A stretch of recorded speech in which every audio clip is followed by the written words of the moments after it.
ശിവരാത്രി ആഘോഷത്തിനായി ആലുവ മണപ്പുറം ഒരുങ്ങി. ആലുവ മഹാദേവ ക്ഷേത്രത്തിൽ ഇന്ന് അർദ്ധരാത്രിയോടെയാണ് പിതൃകർമ്മങ്ങൾ ഔപചാരികമായി ആരംഭിക്കുക. വിവിധ സർക്കാർ വകുപ്പുകളുടെ നേതൃത്വത്തിലാണ് ഒരുക്കങ്ങൾ പുരോഗമിച്ചത്. പിതൃബലി തർപ്പണത്തിന് ജനലക്ഷങ്ങൾ എത്തുന്ന മഹാശിവരാത്രി ആഘോഷത്തിന് ആലുവ മണപ്പുറം ഒരുങ്ങി. ഇന്ന് അർദ്ധരാത്രിയിൽ മഹാദേവ ക്ഷേത്രത്തിൽ കർമ്മങ്ങൾ ഔപചാരികമായി ആരംഭിക്കും. ഞായറാഴ്ച വരെ ബലിതർപ്പണത്തിന് തിരക്കുണ്ടാകുമെന്നും ദേവസ്വം ബോർഡ് 116 ബലിത്തറകൾ ഇതിനായി സജ്ജീകരിച്ചിട്ടുണ്ടെന്നും administrative officer N Ajith Kumar പറഞ്ഞു. കേരളത്തിൽ മാത്രമല്ല ദക്ഷിണേന്ത്യയിൽ നിന്നുള്ള ഉൾപ്പെടെയുള്ള ഭക്തജനങ്ങൾ കണ്ടമാനം വന്ന് കൂടുന്ന ഒരു മഹാശിവരാത്രി ആഘോഷം നടക്കുകയാണ്.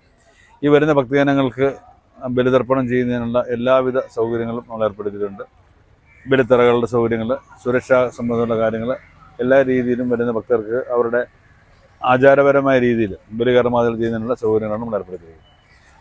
കൂടാതെ പുഴയിൽ ബാരിക്കേഡുകൾ തീർത്ത് അവർക്ക് സംരക്ഷണം ഒരുക്കുന്നതിനുള്ള സൗകര്യങ്ങൾ ചെയ്തിട്ടുണ്ട്. ബലിതർപ്പണം ചെയ്യാൻ വരുന്ന ഭക്തജനങ്ങൾക്ക് അവർക്ക് അന്നദാനം തിരുവിതാംകൂർ ദേവസ്വം ബോർഡ് പൂർണ്ണമായിട്ട് ഏർപ്പെടുത്തിയിട്ടുണ്ട്.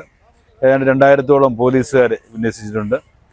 16ഓളം CCTV ക്യാമറകൾ 4 വശത്ത് സ്ഥാപിച്ചിട്ടുണ്ട്. 1200ഓളം പോലീസുകാർ ശിവരാത്രി ഡ്യൂട്ടിക്കായി മണപ്പുറത്തുണ്ടാകും. KSRTC 250ഓളം ബസ്സുകൾ പ്രത്യേക സർവീസുകൾ നടത്തും. കൊച്ചി മെട്രോയും ദക്ഷിണ റെയിൽവേയും പ്രത്യേക ക്രമീകരണങ്ങൾ ഏർപ്പെടുത്തിയിട്ടുണ്ട്. കൈരളി ന്യൂസ്, കൊച്ചി.